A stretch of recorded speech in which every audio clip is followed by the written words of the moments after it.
Olá pessoal, eu sou o Fausto Villanova e hoje eu quero continuar um mini curso de JavaScript. Então, hoje vai ser a parte 2, tá? E vamos dar uma recapitulada do que a gente viu na parte um. A gente viu alguns conceitos básicos, a gente viu variáveis de memória, constante, a gente viu tipos de dados, a gente viu conversão, a gente viu estruturas de desvio, né? If, else, switch, switch, switch case, tá? Então a gente viu algumas estruturas, tudo isso na primeira aula. Tinha ficado um pouco extensa, eu resolvi dividir em mais partes, então agora eu estou gravando a parte 2. Tá? O que a gente vai ver aqui? A gente vai ver aqui arrays, né, que são variáveis indexadas, a gente vai ver objeto, né, JSON, a gente vai ver manipulação de alguma forma com eles, a gente vai ver tratamento de erros, tá? A gente vai ver estrutura de repetição, tá? E aí, e assim por diante. Bom, então, vamos deixar a conversa de lado e vamos colocar a mão na massa. Tá? Então, vamos lá começar. Então, para começar, eu preciso de um local onde eu vou salvar os documentos que eu vou criar, da mesma forma que a gente fez nos outros cursos anteriores. Tá? Então, vou abrir aqui meu Windows Explorer, vou abrir minha área de trabalho, vou clicar o botão direito, novo, pasta, e vou chamar ela de mini curso JavaScript parte 2. Então criei minha pastinha, está pronta já. Agora eu já tenho o local onde eu vou salvar as informações, agora eu posso começar a desenvolver. Então eu vou abrir aqui minha ideia de desenvolvimento e vou em arquivo, abrir pasta, vou na área de trabalho e vou abrir mini curso JavaScript parte 2. Pronto, agora a gente já pode começar. E a gente já sabe que para a gente poder trabalhar, a gente precisa de um arquivo HTML, então eu vou começar aqui como é parte 2, uma aula 2, eu vou começar do zero, né? Com o número dos exemplos, né? Então, exemplo 01, tá?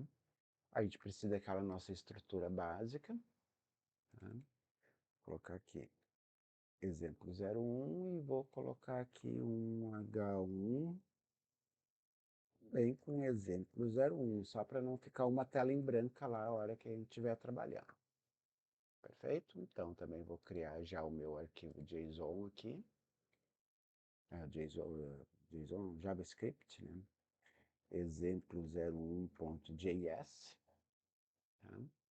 Bom, antes de começar a mexer no arquivo, eu já vou fazer a importação dele aqui dentro, tá? Para já poupar tempo, né? Para depois a gente não precisar fazer. Tá? Então, está importado para cá. E voltamos aqui para o nosso arquivo. Bom, gente, o que a gente vai fazer aqui agora? Tá? Então, agora aqui a gente vai começar a trabalhar com arrays. Então, vou colocar um comentário aqui, arrays aqui para a gente não misturar muito conteúdo. E o array, ele é uma variável. Tá? Ela vai ter um tipo, ela vai armazenar informações. Porém, gente, um array, né, se você assistir na primeira aula, tá? Por exemplo, esta tecnologias. Um array ele é constituído por colchetes, abre e fecha colchetes, tá? Vamos criar aqui um outro array, então, tipo alfa, de alfanumérico, então eu criei um array. Aqui eu estou criando arrays vazio. Eu posso, de repente, já criar um array com conteúdo, né? Vamos supor, cursos. Aí eu abro aqui, ó, e eu vou falar aqui o seguinte, eu tenho curso HTML, vírgula, eu tenho o CSS, eu tenho aqui o JavaScript e eu tenho aqui o curso de React. Tá? Então agora eu criei um array com conteúdo. Tá? Gente, deixa eu deixar uma coisa clara para vocês. Eu vou colocar um comentário aqui e vou especificar. Olha só. Ah, o que eu falei foi que arrays são variáveis indexadas. Elas podem armazenar vários conteúdos em uma única variável. E eu acesso essa variável através de um índice numérico. Tá? Então, por exemplo, o HTML vai ser o 0, o CSS vai ser o 1, o JavaScript vai ser o 2 e o React vai ser o 3. Tá? É assim que funciona. Bom, por exemplo, se eu colocar lá console.log e escrever cursos, ele vai listar todos. Vamos salvar e vou lá abrir o exemplo para a gente ver. Ó.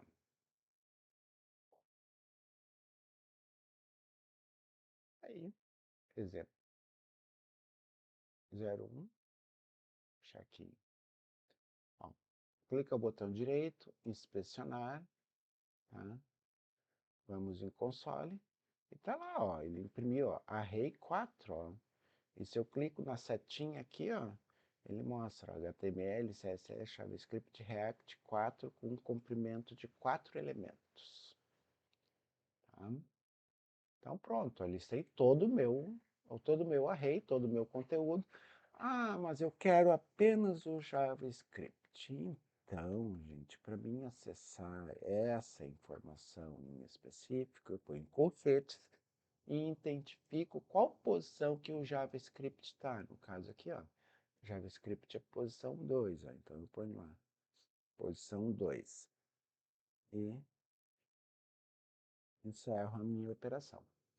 E aí, se eu for lá e atualizar, ó, ele já imprimiu o JavaScript. Se eu quisesse o CSS, era posição 1, então eu só repito lá, console log, curso, posição 1, cursos. Tá? E ele vai imprimir o CSS para mim, ó. Perfeito? Então isso é o que temos aqui. É o básico do funcionamento de array, é isso aqui. Tá? É assim que o array funciona. Bom, mas eu tenho um array e eu posso fazer alguns tratamentos, algumas manipulações. Perfeito? Tá? Ah, como assim? Por exemplo, ó, lista de tecnologia, ele é um array vazio. Toda vez que eu quiser adicionar uma informação num array, a gente tem um método. Ó, lista, tecnologia, aí eu uso ponto .push. Tá? Eu uso ponto .push e defino aqui o que eu quero. Ó, JavaScript. Tá? Então ele adiciona esse conteúdo dentro do array. Tá? Ele vai sempre adicionar no final. Então, por exemplo, vamos pegar aqui, ó. Ah, eu quero adicionar várias tecnologias aqui, então eu vou copiar e colar aqui, ó, 4 vezes. Então eu posso falar, ó, adiciona Angular, adiciona React, vamos colocar aqui Angular, adiciona Vue.js. Tá? Então aqui, ó, eu adicionei cada um deles. Se eu der um console log lá na lista de tecnologia, a gente vai ver que todo esse conteúdo foi para lá dentro. Ó, vamos lá ver então. O push é para adicionar. Ó, eu adicionei 4 tecnologias. Ó. Salvei com Ctrl S, vou lá no meu navegador e atualizo. Ó, e ele está lá, ó, um array com 4 tecnologias. Aí, ó, as que a gente colocou lá. Tá? Gente, além disso, eu ainda posso fazer mais algumas coisas, tá? Eu vou usar essa mesma aqui, eu vou criar aqui, olha só, let nova lista, tá? E vou falar que ela é lista de tecnologias. Então, o que que aconteceu? Eu peguei todo o conteúdo ali, o JavaScript, Angular, React e Vue.js, e larguei para dentro da nova, tá? Até mesmo para mim não ter trabalho de reconstruir ela novamente, tá? Então agora eu posso fazer algumas coisas aqui, ó. Por exemplo, eu posso remover o último elemento da lista, tá? O último é o Vue.js. Então, se eu quiser remover o último elemento da lista, tá? Eu uso um comando chamado pop. Então, por exemplo, se eu colocar lá console log, tá? Nova lista ponto pop, tá? O que que isso faz? Isso remove o último elemento da lista. Olha lá, ó. Vue.js. JS é o último elemento da lista, ó, tá? Eu não preciso saber qual é o índice dele. Eu ponho lá pop e ele vai falar, ó, pop é para pegar o último elemento, tá? Da mesma maneira que eu posso pegar o último elemento, eu também posso pegar o primeiro elemento, tá? Então eu posso colocar lá um shift, tá? Nova lista ponto shift. O shift pega o primeiro elemento da lista, tá? Por exemplo, no nosso caso aqui, o primeiro elemento é o JavaScript, ó. Então, se eu for lá no navegador e atualizar, ó, já pegou o primeiro elemento, tá? Então, a gente pode criar uma lista, tá? Variáveis, como eu falei, arrays, como eu falei, são variáveis indexadas, a gente pode armazenar listas de informações dentro dela, elas são acessadas através de um índice numérico que define qual é a posição delas, tá? Aí, se eu criar um array vazio, eu posso adicionar informações através do push, deixa eu, estou falando, mas não estou com o código aberto aqui, ó. Tá? Eu posso adicionar uma informação através de um push, tá? Eu posso pegar a última informação através do pop, e eu posso pegar a primeira informação através do shift.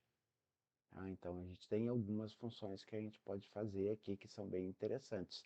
É o splice. O splice permite remover elementos dentro de um array. Tá? E como é que ele funciona? Bom, olha só, eu vou pegar aquele array vazio que a gente criou lá em cima de alfa e vou colocar um conteúdo nele. A,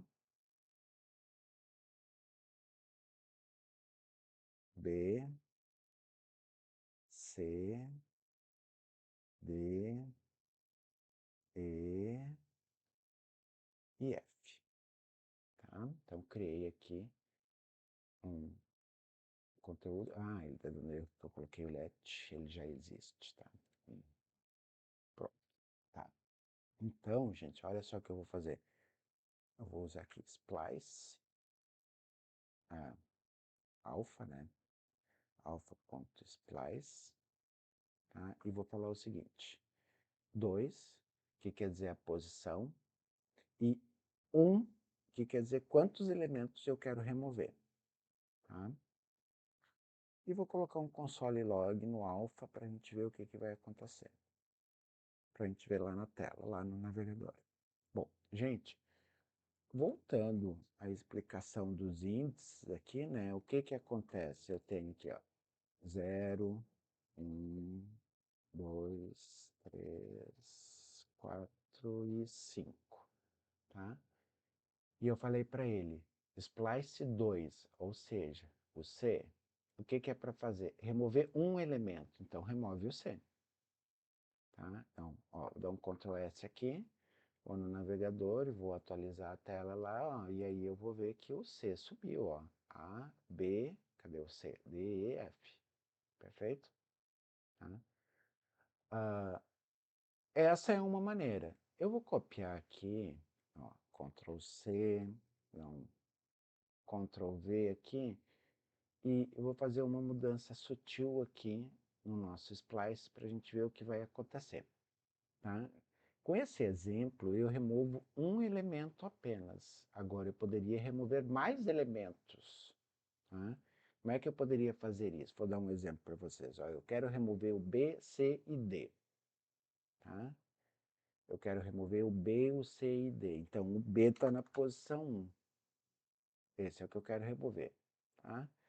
E, ó, B, C e D são 3 elementos. Então, eu vou assim, a partir da posição 1, remove os próximos 3. Tá? Então, vou salvar aqui, ó.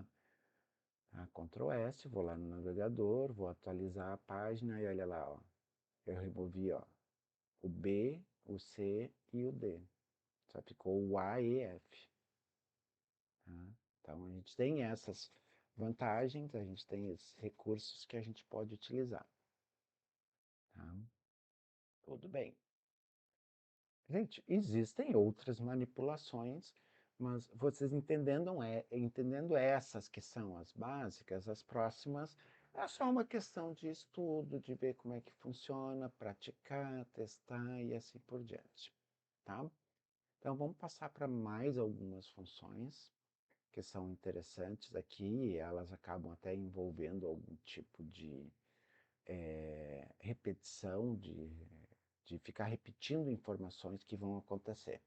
Vou dar um exemplo para vocês. Eu preciso achar dentro do meu array uma determinada informação. Tá? Então vamos supor aqui, ó, aqui eu tenho, tá? Vou criar aqui um outro array, tá? E vou chamar de números. Vou colocar aqui embaixo para a gente não se perder lá de cima. Tá? Vou colocar aqui, let números. Tá?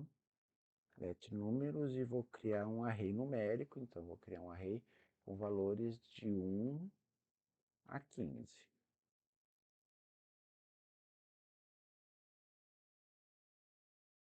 Tá? Então aqui eu tenho um array de número de 1 a 15. Perfeito? Tá. Então o que que acontece? Olha só. Eu quero achar um número maior que 10. Tá? Então, gente, olha só, eu vou colocar aqui, ó, const result A, tá? Que é o nosso primeiro resultado, resultado de um exemplo. E aí eu vou usar lá números, tá? Números, e vou usar um método chamado find. E aí dentro desse método eu vou usar uma função ou uma função anônima, tá? Nesse tipo de caso aqui, uma função anônima poderia ser melhor, tá? Então vou usar uma função anônima, vou colocar lá value e vou usar um array function, perfeito? E aí eu vou falar o seguinte para ele, ó, retorna para mim, tá, todo o value que for maior que 10. Tá? Tá falando isso. Ó, encontre o que está pedindo nessa função. E essa função está falando um valor maior que 10. Tá? Vamos ver qual vai ser o resultado. Olha lá, ó, console log, resultado A. Vamos ver o que, que vai acontecer. Ele retornou 11. Aí vocês vão falar para mim assim, tá, mas o 12, o 13, o 14 e o 15 são maior que 10. São, mas o find, ele retorna a primeira ocorrência. Qual é o primeiro, o primeiro valor que ele encontrou? Foi 10. Então ele retorna apenas esse. Se eu precisar de uma função que retorne todos os números maiores que 10, eu não uso o find. Tá? Vamos fazer aqui, ó. Números, tá? Números não, resultado. Vou fazer o resultado B. Resultado B. Tá? O resultado B vai ser o meu números, só que em vez de find, eu uso filter. É exatamente a mesma regra do find. Eu posso usar uma função ou eu posso usar uma função anônima. Vou usar uma função, vou fazer exatamente igual, olha só, value, tá? Eu abro uma function aqui, uma função, e falo, ó, retorna value maior que 10. Tá? Agora, se eu exibir o resultado B, tá? O que que eu vou ter? Olha só. Tá?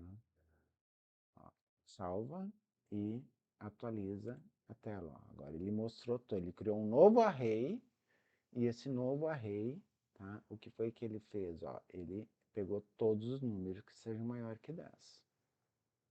Tá? Gente, o que que acontece aqui também? Eu posso criar, tá? Eu posso criar funções. Ali eu estou usando a função anônima, né? Eu crio a função aqui, ó, e aí eu executo ela. Mas eu poderia fazer assim também, olha só. Const, vamos ver aqui, condição, tá? E a condição, eu estou falando o seguinte, a condição, tá? Estou fazendo uma função aqui, eu estou falando lá, retorna, tá? Vamos colocar aqui um valor, retorna valor menor que 10. Tá? E agora eu vou aplicar essa função no filtro. Const resultse, tá?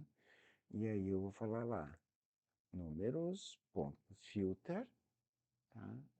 Filter, tá? E aí, em vez de colocar uma arrow function anônima, que é uma função anônima, e escrever todo o filtro ali, eu coloco lá condição. Tá? Condição. E qual é a condição? Números menores que 10. Tá? Vou salvar. Vou dar um console log aqui para a gente ver o resultado, né? Result C. Tá? Vou salvar e vamos lá ver o resultado. Olha lá, ó. Números menores que 10. Tá? Então, eu posso fazer tudo num filter só, colocando o filter e adicionando uma função anônima nele ali para ele retornar, ou eu posso criar uma função e depois aplicar a função no filter. Tá? Gente, não existe uma maneira correta. Vou fazer assim, que assim é melhor, vou fazer assado, que assado é melhor. Depende de cada um, é uma opção de cada um.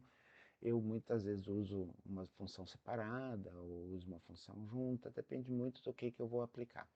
Bom, eu criei isso aqui, tá? O filter, o find aqui, ó, através de um array chamado números. Vamos pegar um array que já tem uma informação nossa lá, result, vamos colocar aqui, const result d, tá? Então, por exemplo, eu vou pegar a nossa lista de tecnologia, tá? E essa lista de tecnologia, ela podia ter várias informações ali dentro e eu gostaria de uma informação específica, então vou usar um find, tá? Vou usar um array function aqui, value, tá? E vou já fazer a função aqui dentro, ó. Retorna value igual a angular, tá? E vou dar um console log no resultado D. Vamos ver o que que acontece. Resultado D. Perfeito. Salvo, Ctrl S, vou lá no navegador, atualizo e ele deu indefinido. Tá? Ele deu indefinido. Por que que ele deu indefinido, gente? Olha só, vamos ver o que que a gente tem, o que que houve de errado aqui. Tá? Vamos voltar lá. Lista de tecnologia, find, value, vamos lá. Eu tenho lá, aqui ó, faltou um R no angular aqui ó, quando eu digitei. Tá? Então ele não encontrou, por isso que ele deu indefinido, porque a palavra tem que ser exatamente igual, né, gente? Ó, vamos lá. Agora retornou angular, ó. Tá? Então a gente pode fazer isso tanto para dados numéricos, tanto para dados string. Se tiver um objeto que armazene mais informações, em cada posição também eu posso utilizar sem problema algum. Tá? Então existem algumas funções. Na realidade, o que foi que ele fez foi o seguinte, ó, ele entrou naquele array e passou um por um verificando qual retornaria verdadeiro dentro daquela condição que eu utilizei. Tá? Então, a gente viu aqui o find, a gente viu o filter, tá? Existem outras funções que a gente pode utilizar com array. Vou ver mais uma aqui com vocês, por exemplo, eu tenho aqui o map, tá? O map também. Então, por exemplo, assim, ó, const, vamos colocar aqui, nova lista números, tá? Vamos supor que é o seguinte, ó, eu tenho aquela minha lista de números, tá? E eu quero multiplicar, eu quero criar uma nova lista. E essa nova lista eu quero multiplicar os valores dela por 100, tá? Então, gente, eu vou pegar lá a minha lista de números, que é os números, e vou abrir um ponto map. O map ele vai passar um por um e executar uma função, tá? E aí aqui existem algumas coisas que a gente pode fazer, tá? Então, por exemplo, eu vou abrir aqui, vou abrir um valor novamente, né? E vou abrir uma função anônima aqui e vou falar o seguinte, nem vou abrir uma função aqui, ó, eu já vou retornar direto. Então, se eu coloco entre parênteses, ele já retorna, eu não preciso usar o return, tá? Vou usar aqui, valor vezes 100, tá? Então, o que que eu estou fazendo? Eu estou fazendo o seguinte, eu estou falando que eu vou pegar a minha lista de números, tá? Eu vou pegar a minha lista de números e vou multiplicar cada número por 100 e vou adicionar ela na nova lista. Então, se eu colocar lá, ó, console log, nova lista de números, tá? Eu vou encontrar uma nova lista de 1 a 15 com todos os valores multiplicados por 100. Então, 100 vezes 1, 100 vezes 2, até 1500. Os 15 números aqui. Perfeito? Então, ele repetiu, ele foi passando lá. Eu poderia fazer um processo também aqui, algumas coisas também bem interessantes. Tipo, vamos supor que eu quisesse multiplicar os valores ímpares por 100 e os pares por 1000. Tá? Então, vou colocar aqui um const resulte, tá? E vou pegar o números. Como eu quero toda a lista, eu vou usar o map, perfeito? E aí eu posso criar aqui uma função anônima, né? Um valor, e vou falar o seguinte. Eu falei if, tá? If valor módulo de 2. Se if valor módulo de 2 for igual a zero, isso quer dizer que o número é par. Perfeito? Gente, o que é o módulo? Porcentagem é o cálculo para operador matemático para módulo. Módulo é resto da divisão, tá? Então ele está pegando o quê? Ele está pegando um valor, está dividindo por outro e está retornando o resto. Tá? Então, qualquer número dividido por 2, o resto da divisão for zero, um número é par. Se for diferente de zero, um número é ímpar. Tá? Então, o que eu estou falando? Eu estou falando que se o número é par, ele vai dar um return value multiplicado por 1000. Tá? Se não, return value multiplicado por 100. Tá? Então, a gente fez aqui, ó, a gente deixou um pouco mais complexo agora a nossa função, tá? E o map vai repetir, passando um por um dos elementos e fazendo esta regra aqui. Se o número for par, multiplica por 1000. Se não é par, ele é ímpar, então ele multiplica por 100. Tá? Então, vamos ver o resultado disso. Console.log, resultado E. Tá?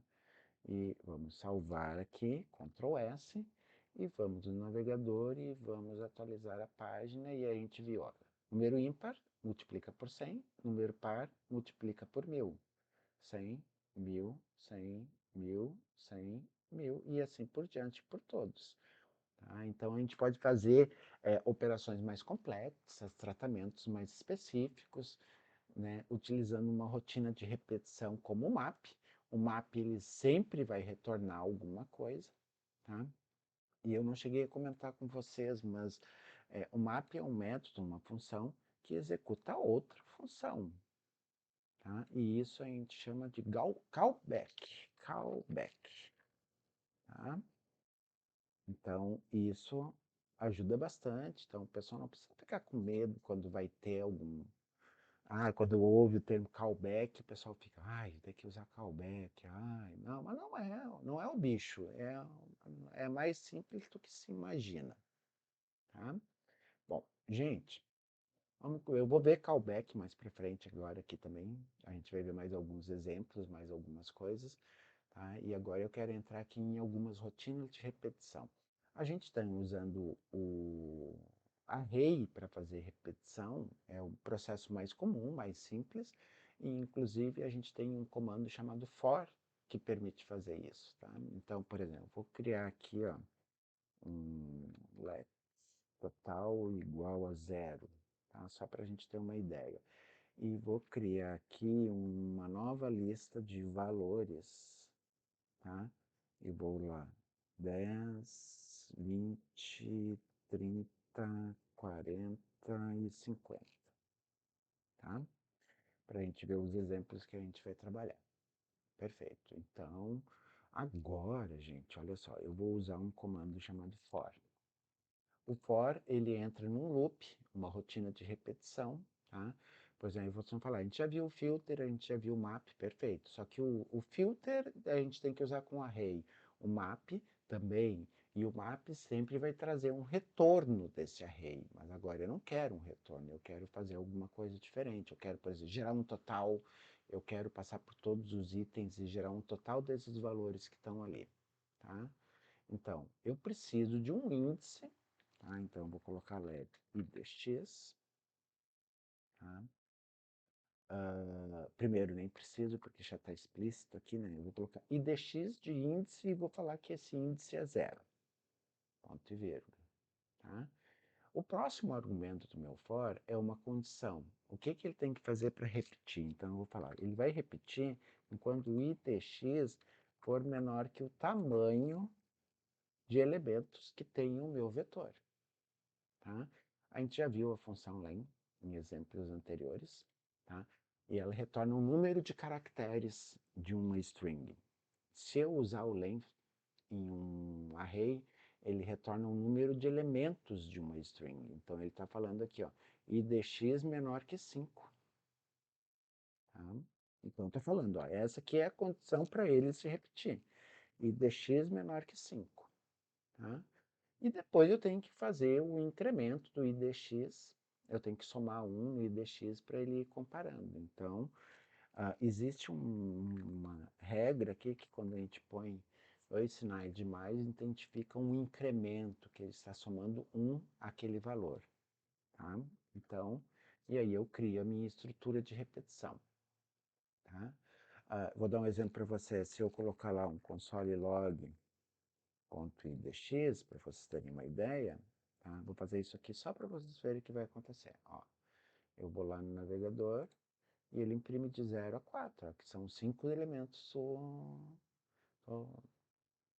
do array, né? Do array valores. Então, 0, 1, 2, 3, 4, são 5, né? Começa no 0, tá? Eu poderia fazer o seguinte, então, eu quero imprimir o valor lá. Então, por exemplo, eu posso colocar valores, tá? É um array, então colchetes, e o índice dele. Então, ele vai fazer o seguinte, ele vai começar o idx a imprimir o 0 e valor 0. Quando ele chega aqui na linha 78, o que, que ele faz? Ele retorna para a linha 75, somando 1 no idx. Então, na próxima interação, vai ser 1 valor de índice 1. Chegou na 78, volta para cima. Soma 1 mais 1, 2. Então, 2 é menor que 5? Sim, é menor que 5. Eu poderia escrever aqui 5, tá, gente? Mas é que como eu não sei quantos elementos vai ter, eu coloquei o length que retorna. Então, já é 2, aí ele vai 2, valores de 2, chegou no final, volta para cima somando 1, agora é o 3, valores 3, depois volta 4, valor 4, depois volta 5, valor 5, depois ele volta. 6 é menor que 5? Não, então ele continua aqui, ó. Vou colocar aqui console log. Continua a execução, tá? Então agora ele continua a execução. Ele repete isso aqui N vezes, de acordo com o número de elementos que eu coloquei, e quando ele terminar, ele continua a execução. Olha lá, ó. Vou salvar. Tá, então ele imprimiu 0, que é o 10, o 1, que é o 20, o 2, que é o 30, o 3, que é o 40, o 4, que é o 50. Terminou a repetição, continua a execução. Tá? Então, pode. É uma estrutura de repetição. E o que eu quero fazer aqui? Eu quero gerar um total. Tá? Então, eu já gerei o total lá, eu vou falar que o total é total mais valores de IDX. Tá? E vou console log total. Tá? Vou salvar, vou executar lá, ó. Tá lá, ó. Imprimiu todos os valores, terminou de repetir, continua e depois ele coloca a execução, ó. Gente, ó, 10 mais 20, 30, mais 30, 60, mais 40, 100, mais 50, 150. Tá? Então, isso aqui é uma estrutura de repetição. Não necessariamente eu tenho que usar um array aqui para isso aqui. Eu podia chegar aqui e só falar aqui, ó, 5, tá? Ou quantas vezes eu precise executar, e ele vai funcionar da mesma forma. Perfeito? Tá? Bom, o que eu vou fazer aqui? É que o for, ele tem algumas variações que a gente pode utilizar. Tá? A gente chama de estrutura de repetição, então existem alguns for, então, por exemplo, tem um for aqui que é muito interessante, tá? Então, eu vou colocar aqui, ó, por exemplo, vou zerar o total, tá? Senão vai começar a acumular, e eu vou usar uma outra variação dele aqui que se chama for each. Aí sim, o for each a gente precisa de um array, tá? Então, eu vou usar aqui o valores, que é o array que a gente tem, e vou usar o for each, tá? Gente, o for each, ele também vai ter uma callback, tá? Então, eu vou chamar aqui de element, que é o nosso elemento, e aí a nossa função do que ele vai fazer. E a nossa função aqui vai ser total igual a total mais element, para gerar o nosso total. Quando ele terminar de repetir, o que ele faz? Ele repete a primeira vez e fala, ó, ele pega o primeiro elemento. Quando ele termina, ele volta para cima, ele pega o segundo elemento. Ele termina e volta para cima e ele coloca o terceiro elemento. É uma forma mais resumida de fazer, tá? Às vezes não tão entendível como o for, tá? Mas é uma forma mais resumida. Tanto que se eu pegar aqui, ó, continua a execução, vou colocar aqui, continua a execução após o for each, tá? Para a gente identificar lá. Ó, vou salvar, tá? Então é a mesma coisa, ele começa a repetir na linha 84, ele executa o processo aqui dentro com o primeiro elemento, quando ele chega aqui, ele volta para cima e ele pega o segundo elemento. Aí ele repete essa função com o segundo elemento, volta para cima, repete a função com o terceiro elemento, e assim até alcançar o último elemento da lista. Chegou o último elemento da lista, continua a execução e exibe o total, que também vai ser 150. Vamos lá ver então, ó. Olha lá, ó. Continua a execução após o for each, ó, 150. Tá? Então a gente tem o for each, que é uma forma mais resumida, mas também necessita de um array. Tá? Gente, o que mais que a gente tem aqui? A gente tem o in, o for in. Tá? Então, por exemplo, posso colocar um for aqui, aí eu crio uma variável IDX, tá?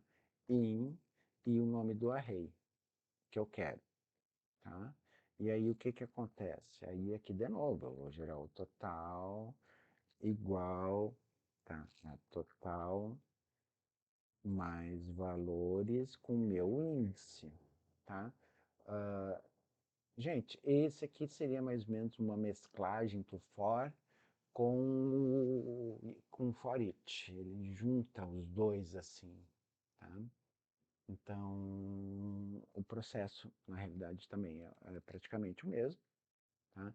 Ele cria um índice de acordo com o número de elementos do, vetor, do array valores. Tá? Então ele cria lá e aí depois eu somo esse cara usando o vetor com seu índice. Vou colocar aqui, ó. Vou colocar aqui para a gente não perder tempo. Tá? Continua a execução após o for in. Tá? E também vou zerar aqui, né? Total igual a zero, porque senão vai acumular. Tá? E agora eu já tenho mais um exemplo aqui. Mais uma estrutura de repetição. Se eu for lá no navegador e exibir, novamente, ó, continua a execução, ele fez todo o loop, terminou, imprimiu o total. Tá? Então, a gente tem essas variações do for que a gente pode utilizar. Tá? E alguns usam array, outros não usam array. Tá? E qual é a mais usada, menos usada? Gente, é difícil de falar isso, porque por exemplo, assim, ó, eu como desenvolvedor, eu uso muito mais o for each, porque, por exemplo, eu tenho um banco de dados que tem uma tabela de clientes, eu preciso listar os clientes, eu crio um array e aí eu uso um for each, tá? Eu tenho uma tabela de produtos num banco de dados, eu crio uma lista com os produtos no array, eu quero mostrar ele na tela, eu uso um for each. Mas agora eu preciso fazer outras coisas, eu uso for. Eu preciso fazer outras coisas, eu uso for in, sabe? É difícil definir um padrão. E isso a gente ocupa de acordo com a necessidade, de acordo com a situação, e a gente acaba usando isso em situações diferentes, né? Então, não existe como definir qual seria o mais utilizado. Existem variações, e essas variações vocês têm que saberem, né? Então, não tem muito que se falar com relação a isso. Essas variações são importantes vocês saberem. O for, é importante vocês saberem o for each, é importante vocês saberem, tá, o for in, tá? Então, porque mesmo que eu uso mais o for each, tá? Mas um dia você pode ter que fazer uma manutenção em algum sistema e o desenvolvedor anterior usou o for, tá? Ou usou o for in, e aí vocês olham aquele código, eu nunca vi isso na minha vida. Então não é muito válido. O importante é assim, ó, talvez vocês ocupem pouco for ou for in, usem mais o for each, como eu uso, mas vocês têm que terem esse conhecimento. Gente, outra estrutura de repetição também que é muito usada é o while. While quer dizer enquanto, tá? Porém, gente, o while, ele tem uma diferença um pouquinho. Por exemplo, vou colocar aqui um while. Vou fazer um while mesmo com esse mesmo exemplo, tá? Então, IDX menor que 5, tá? Abro o bloco de repetição que eu quero que repita e coloco lá, total igual a total mais valores IDX.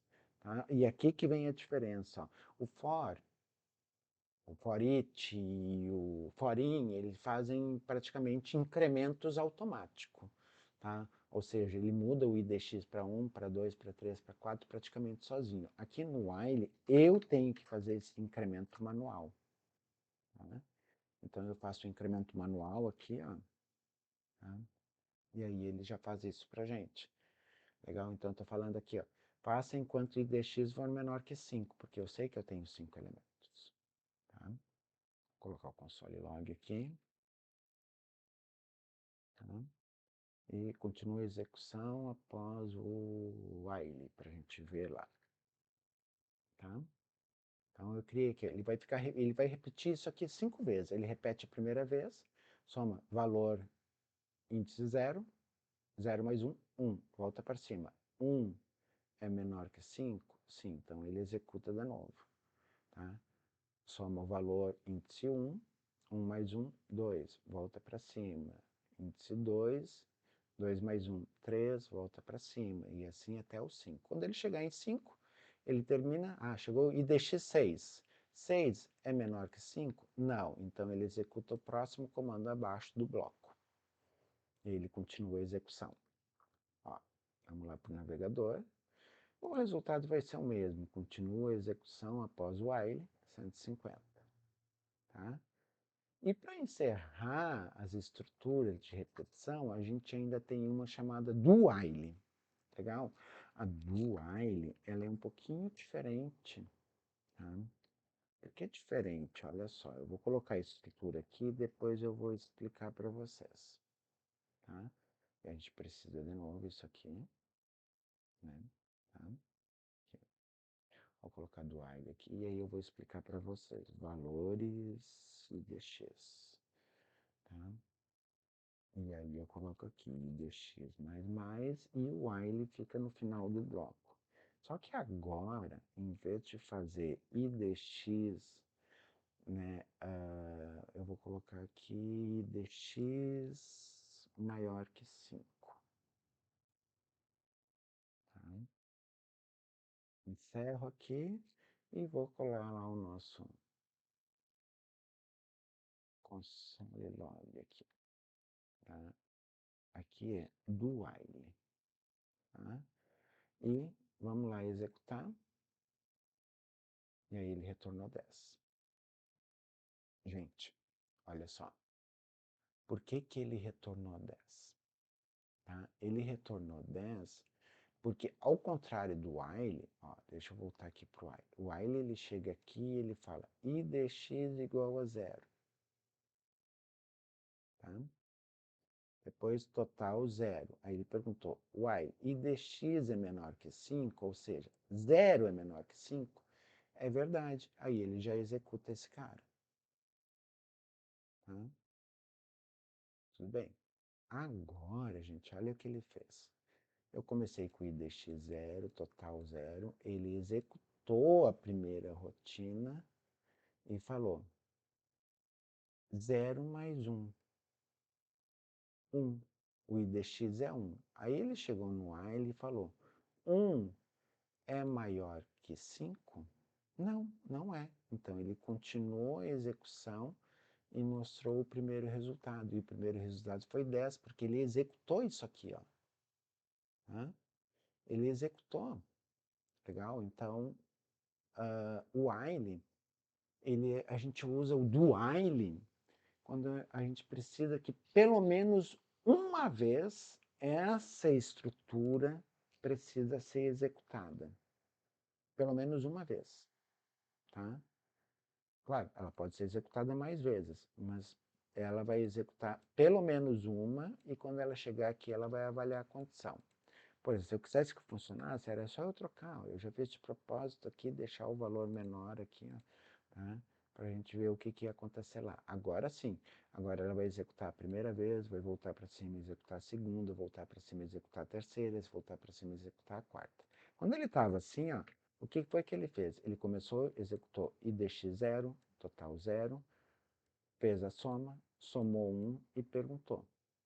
IDX é maior que 5? Não, não é. Então, continua aqui. Tá?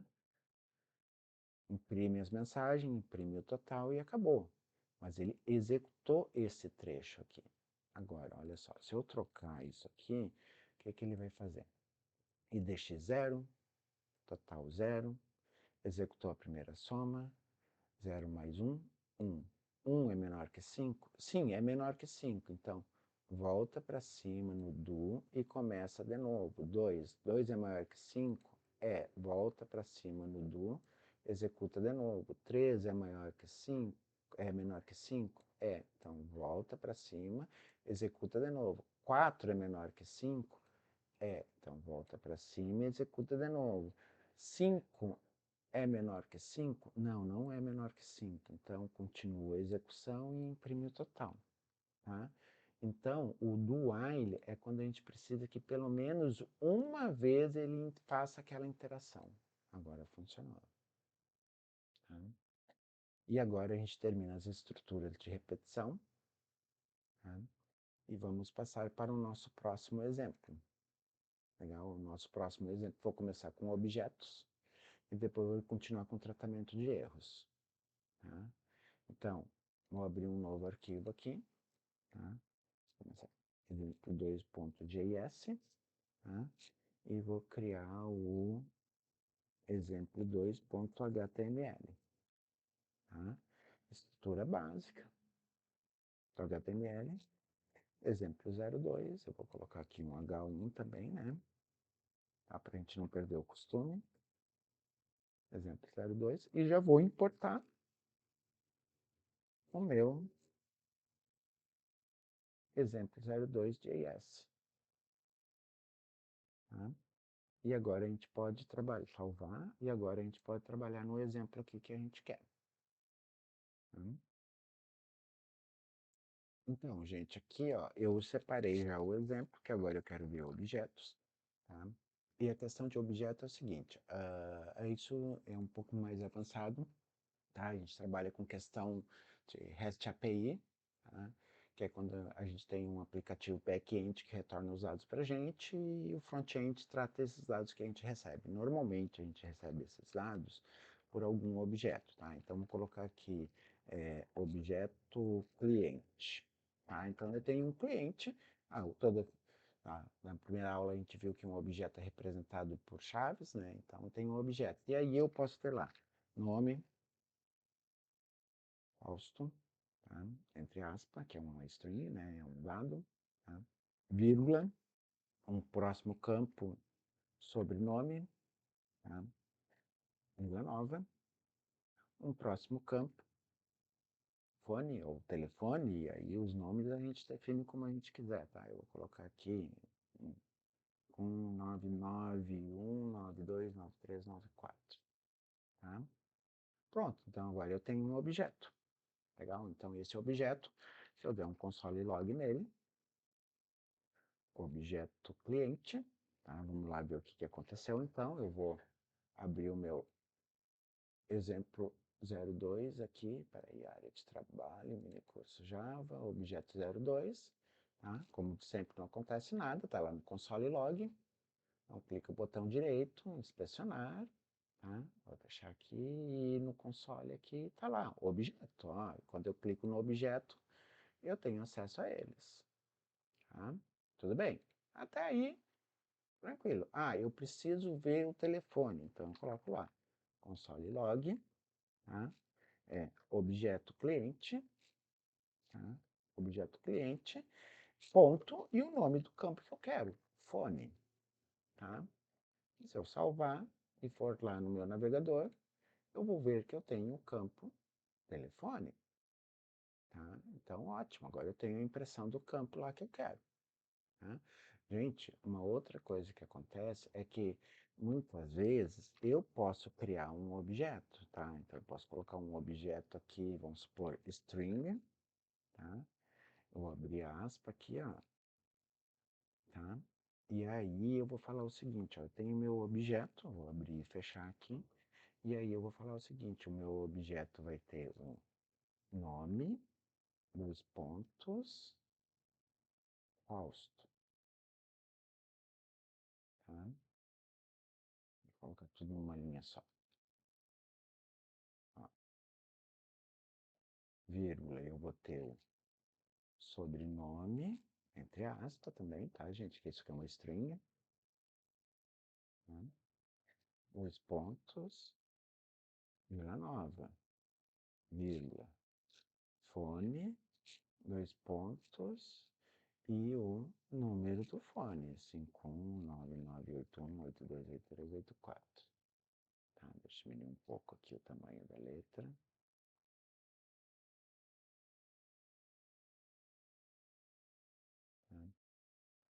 Tá? Aqui, tá? Pronto, então eu criei meu objeto, é uma string. Se eu der um console log nela, tá? Deixa eu colocar aqui, objeto string, tá?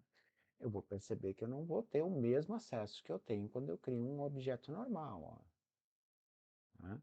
E aí, gente, da mesma forma que a gente tem lá comandos que permitem transformar string em inteiro, tá? Inteiro em string, data em string, string em data, eu também tenho comandos que transformam objetos em string e string em objetos, tá? Então, por exemplo, se eu colocar lá console log, olha só, eu tenho JSON, que é em maiúsculo, tá? Aí eu tenho JSON.parse.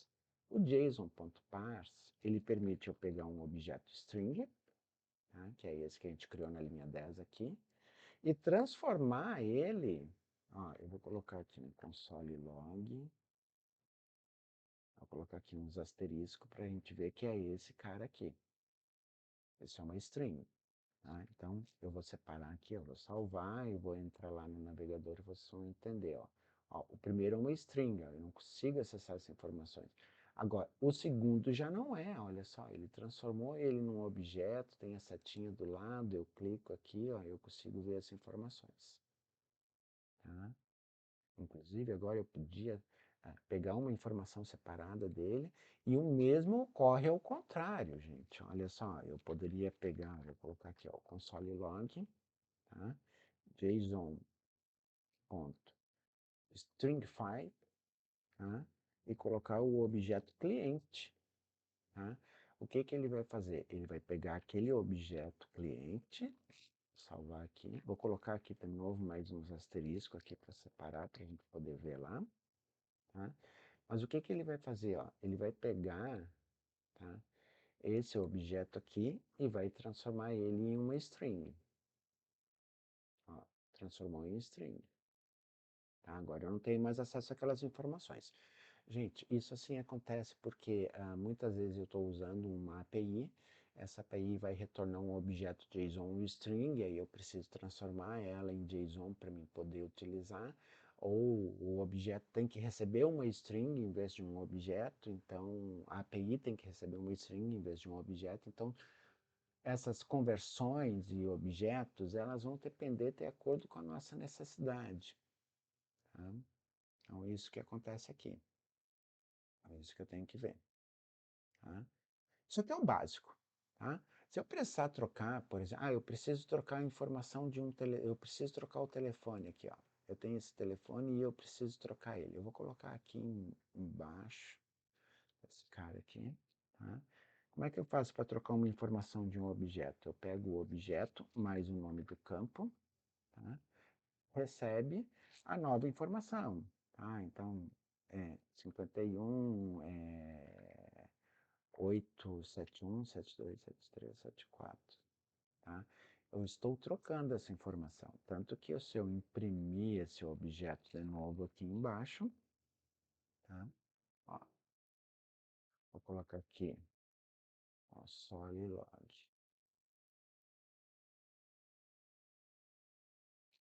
telefone alterado. Vou salvar, vou lá no navegador, ó. Então, o que que acontece aqui, ó? Eu tenho aqui, ó, vamos aumentar um pouquinho aqui, ó. Eu tenho aqui um telefone, cadê o seu? Aqui, ó. Ué, eu salvei, salvou, telefone alterado, tá, vamos lá. Aqui, ó, telefone alterado. Então eu tenho um telefone aqui, ó, que é 9991929394, aqui tá 91929394, e aqui já trocou o telefone agora, ó. É 71727374, ó. Tá? Então eu posso trocar qualquer informação dentro, sem problema algum. É só eu colocar o nome do objeto, o nome do campo e qual é a informação que vai ser substituída. Tá? Então aqui a gente tem algumas funções de conversão de string para JSON, JSON para string. Tá? Aqui como é que a gente monta uma estrutura JSON, um objeto JSON. Tá? A gente pode montar assim, ou a gente pode montar uma string e depois converter ela usando parse. Tá?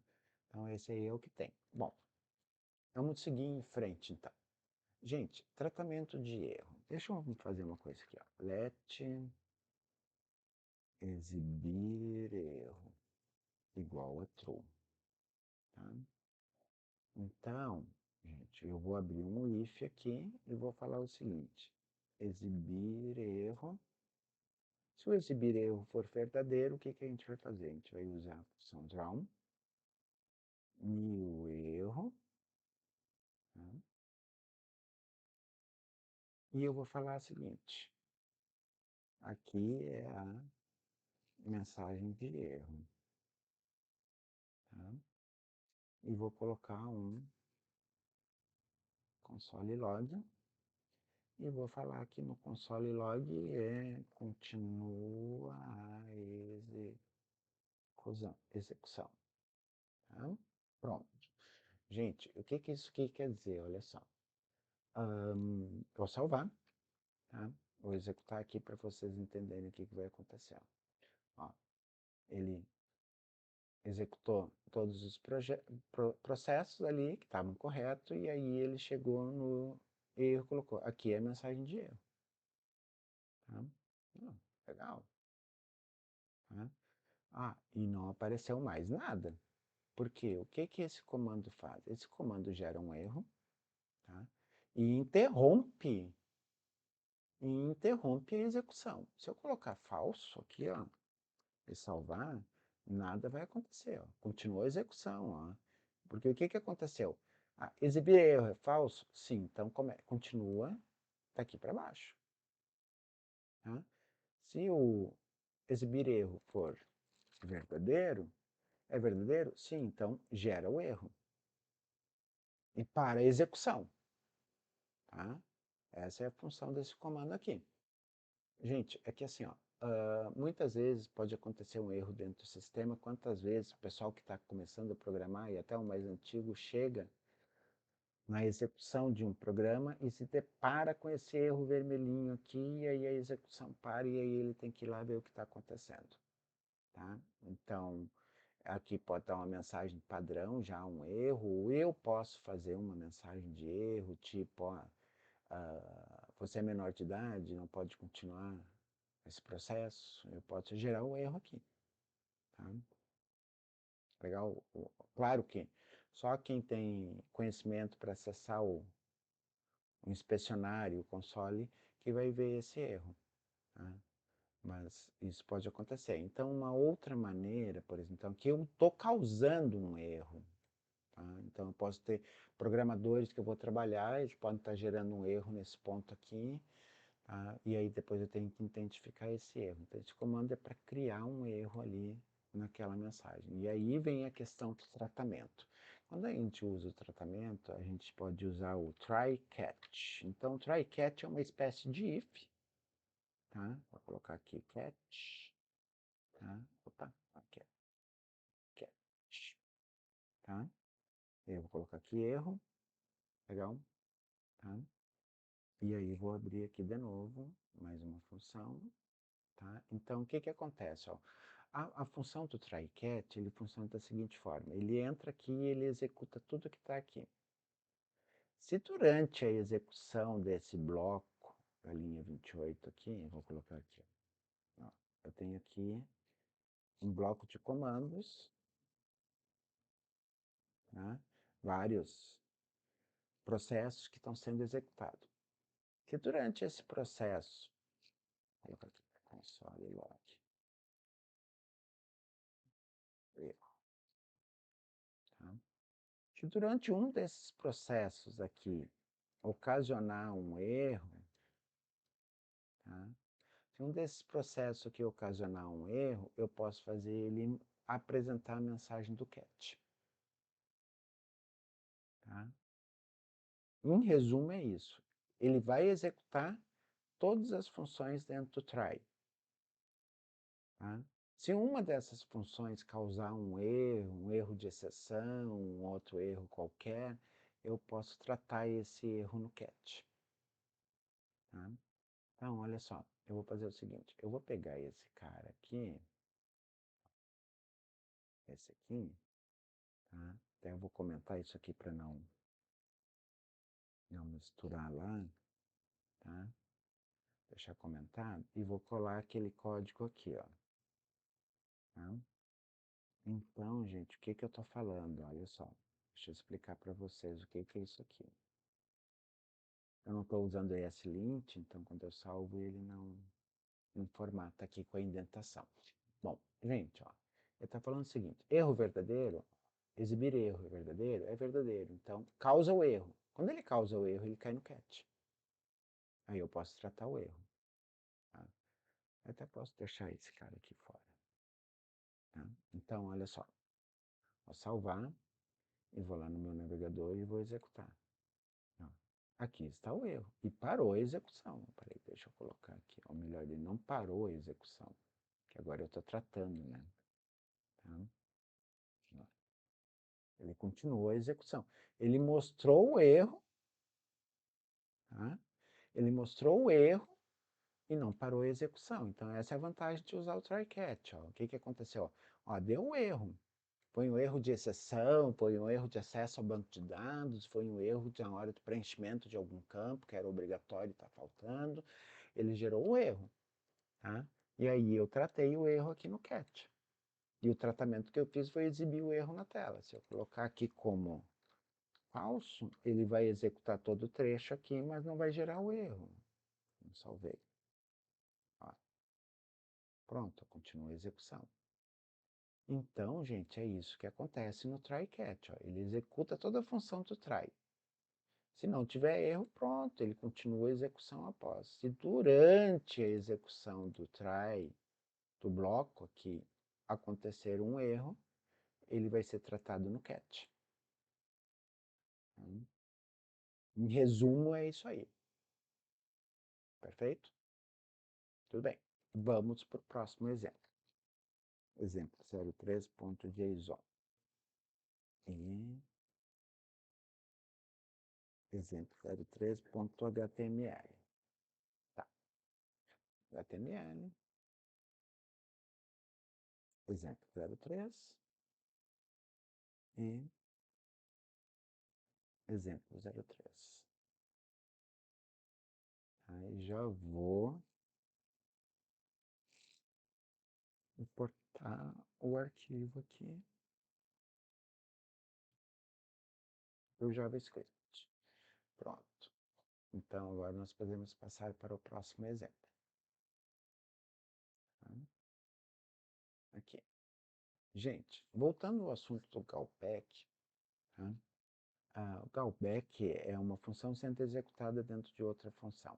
Legal? Então, por exemplo, existe uma função aqui, eu vou colocar vou criar aqui, ó, const, vou colocar aqui, exibir mensagem. Legal? E vou falar que exibir mensagem recebe um texto, né? E depois esse texto, ele vai ser exibido no console. Tá? Então, criei a minha função, tá aqui bonitinha, tá? Se eu colocar lá, exibir mensagem, e colocar lá, este é uma mensagem de teste, e salvar, e executar ele lá, ó, tá? E eu for no inspecionar, no console, esta é uma mensagem de teste. Funcionou, e a resposta foi instantânea. Legal? Aí tem uma função, gente, tem uma função chamada setTimeout, tá? setTimeout. E o setTimeout funciona da seguinte forma. Eu posso exibir uma mensagem depois de um determinado tempo. Então, vamos colocar, exibir a mensagem e vamos colocar lá.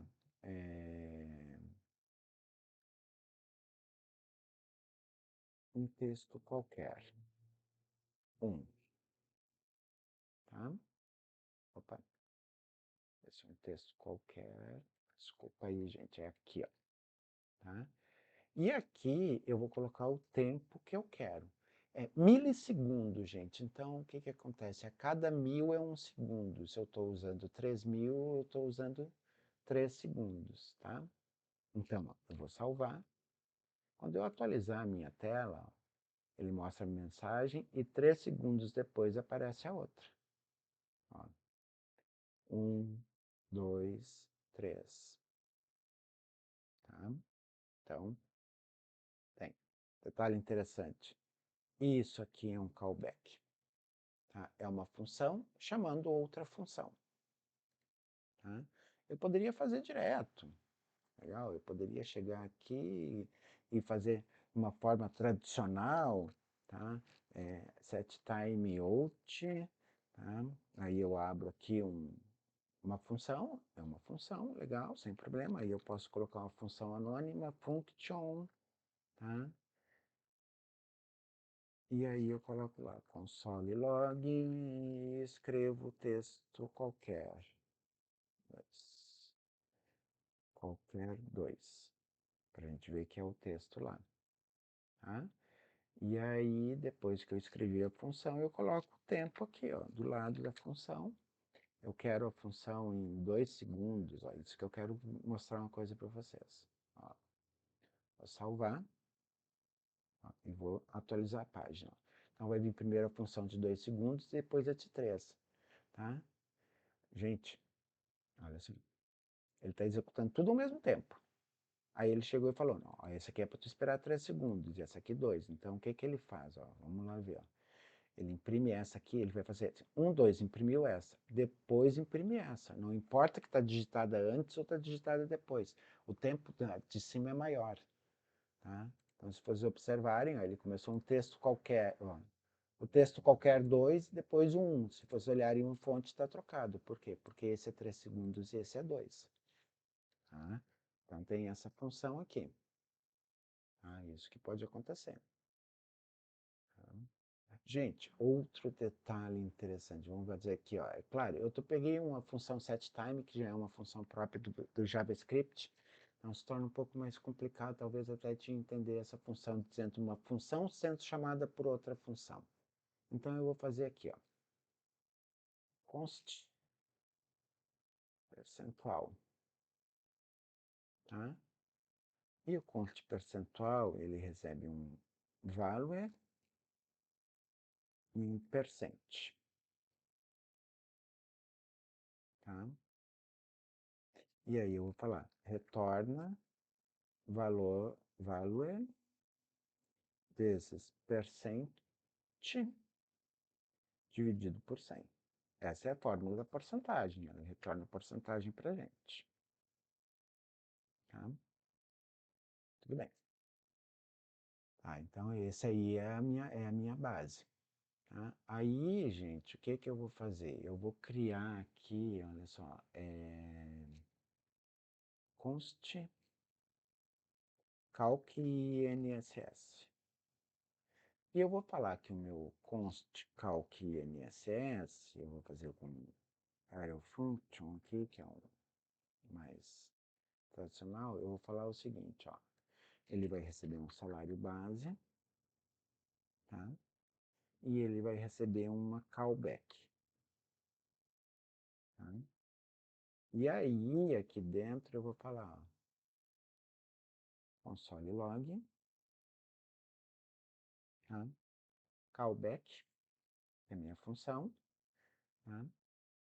E a minha função, essa callback, ela vai receber dois parâmetros, o salário base, tá? E o INSS é 9%.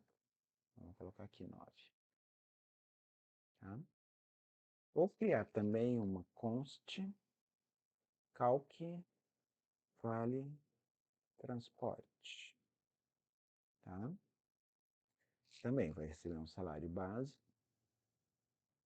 e a callback. Tá? E aí, gente, essa função, ela vai receber, tá? Ela vai fazer o seguinte, ela vai calcular console log, tá? Ela vai executar callback e vai ser 6%. Tá? Vamos falar um pouquinho sobre RH aqui rapidinho para vocês entenderem o que eu fiz. Aí eu estou calculando a minha folha de pagamento, tá? Tá errado aqui, é sal base.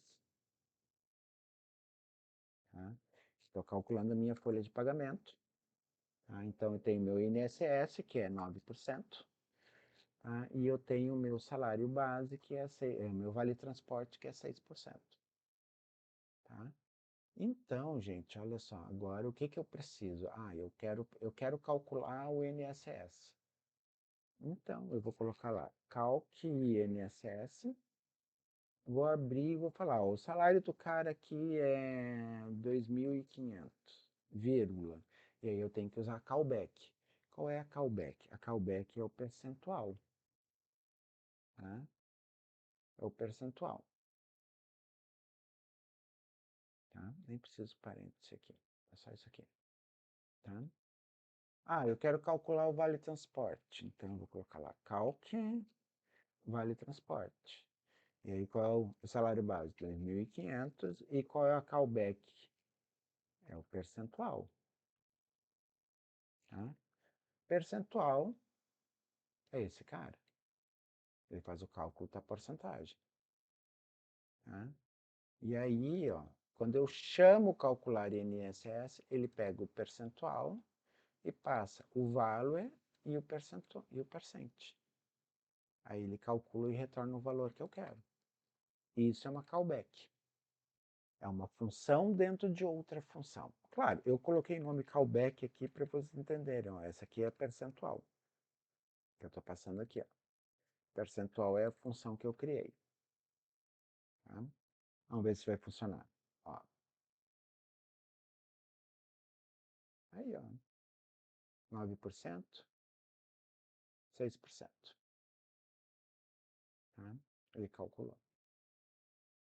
Então, isso é callback, gente.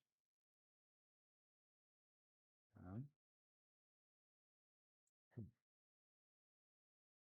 Gente, repare o seguinte, ó, eu criei uma função, isso é uma coisa que é importante também, ó, eu criei em vez de eu ficar digitando fórmulas, fórmulas, fórmulas, fórmulas, fórmulas, fórmulas, fórmulas, não, eu criei uma função e uma única função eu reaproveitei para os dois cálculos, ó.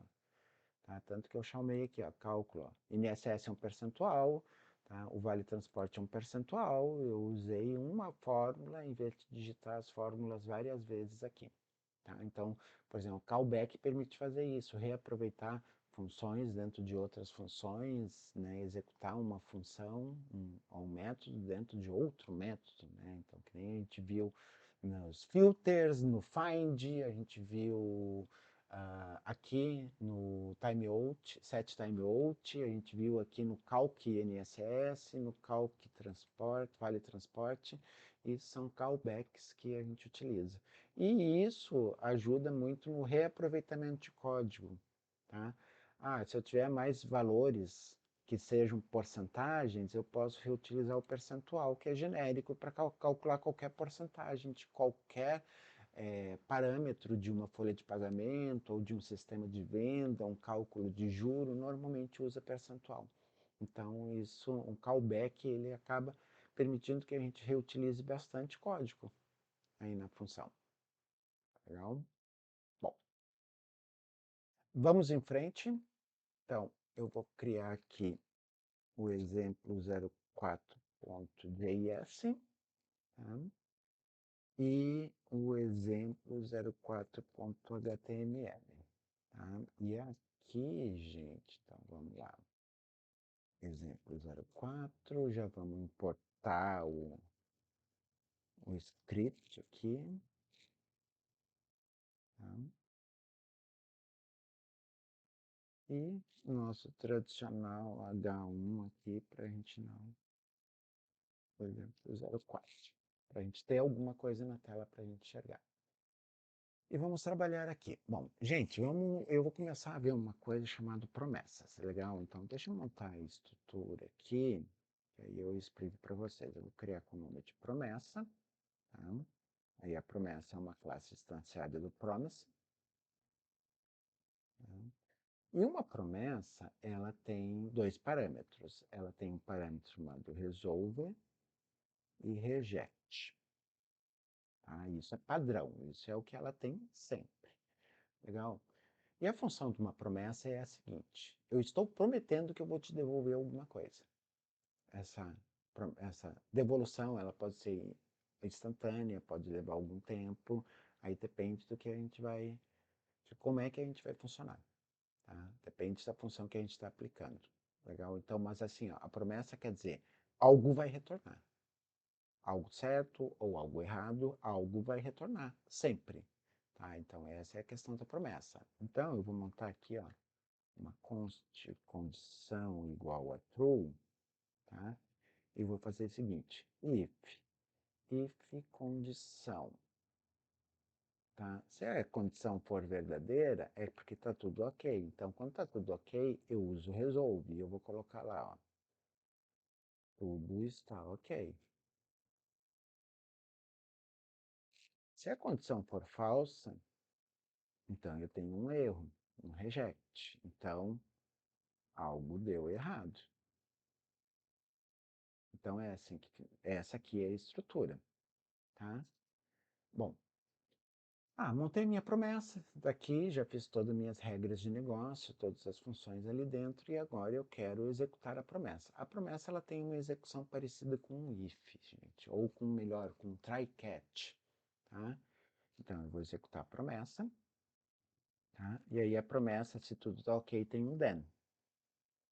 Tá? Aí o then, o que eu vou fazer? O then ele vai retornar uma função, né, que eu vou tratar, no caso aqui eu vou fazer uma função anônima, tá? Pronto, e aqui eu vou colocar lá, console log mensagem. Perfeito. Então vou ter minha mensagem aqui bonitinha e tal. Tudo bem. O then é a questão do resolver. O resolver está tudo ok, ele vai retornar o ok e ponto final para nós. Tá? Mas e aí? E se deu um erro? Se for um reject, então eu crio aqui um catch. Tá? Vou colocar aqui erro. Tá? E aí aqui, gente, ó, é a mesma coisa que é uma callback, né? Então, vou aqui, ó, aí eu vou abrir uma função erro aqui, e aí aqui eu vou abrir outra função e vou tratar tudo que eu quero. É só log e erro. Perfeito? Então, aqui, ó. Pronto. Agora a gente tem a nossa função prontinha. Eu tenho aqui a minha promessa programada e aqui eu estou executando a promessa. Se for ok, ele mostra o then. Se for erro, ele mostra o get. Tá? Então, aqui, ó. Resolve e reject. Tá? Vou salvar. Vamos executar lá para ver o que aconteceu. 4, tá aqui. Vamos inspecionar para ver no console aqui, ó. Mensagem não está definida. Opa, o que houve aqui? Mensagem não está definida. Vamos ver o que aconteceu aqui. Promessa, mensagem, tá aqui. Tá trocado aqui. SG, desculpa aí, gente. Vamos lá. Pronto, agora sim. Vamos lá ver o que aconteceu. Tá aí, ó. Tudo ok. Bom, o que aconteceu? Ele chegou e falou: condição é verdadeira. Condição é verdadeira? Sim. Resolve. Está tudo ok. Se eu mudar a condição para false, é, condição é verdadeira? Não. Então, reject. Deu algo errado. Vamos lá ver o que aconteceu. Olha lá, ó. Opa, deu algo errado. Tá? Então, essa é a base. Gente, hoje existem muitas funções que são baseadas em promessas, tá? Então, por exemplo, eu posso usar uma API REST, uma REST API, né, que retorna um banco de dados, que tem um back-end, aí eu posso fazer uma chamada para o banco de dados, ele vai processar e ele vai me retornar, aí eu posso usar isso, tá? Então, gente, um exemplo disso que eu posso fazer aqui é assim, ó, por exemplo, vamos fazer aqui bem de modo antigo, aqui, ó, function, só para a gente não esquecer que existe, get dados, tá? Então, o get dados, ele vai fazer uma chamada em uma API, tá? E essa chamada dessa API, ela vai retornar alguma coisa, tá? Então, vou criar aqui um const RS de resultado, tá? Vou abrir uma promessa aqui, uma promise, tá? E já vou fazer ela aqui com uma função anônima, resolve e reject, tá? E aí eu vou falar o seguinte, ó, eu vou usar o setTime para ele demorar um pouquinho, tá? E o resolve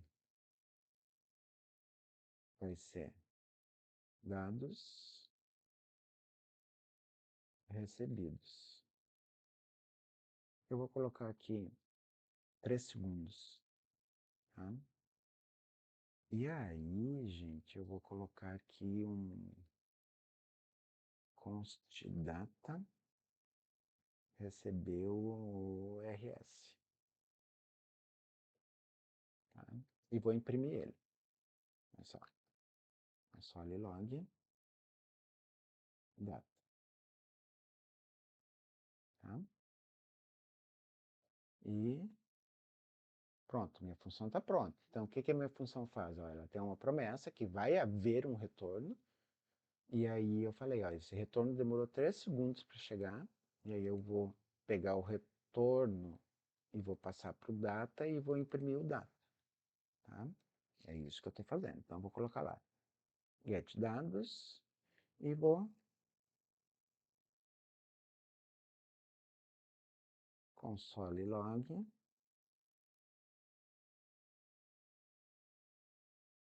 continuou a execução, tá? E vamos lá executar para ver o que, que vai acontecer. Olha lá. Aí, gente, no data ele colocou lá, promise pending, tá? O que, que aconteceu? O que aconteceu é o seguinte, o promise sempre promete que vai devolver alguma coisa. E ele devolveu, só que ele devolveu antes de obter o resultado. Tá? Ele devolveu antes de obter o resultado. Então ele colocou lá que a promessa ainda estava pendente. Por isso que ele não conseguiu exibir o resultado.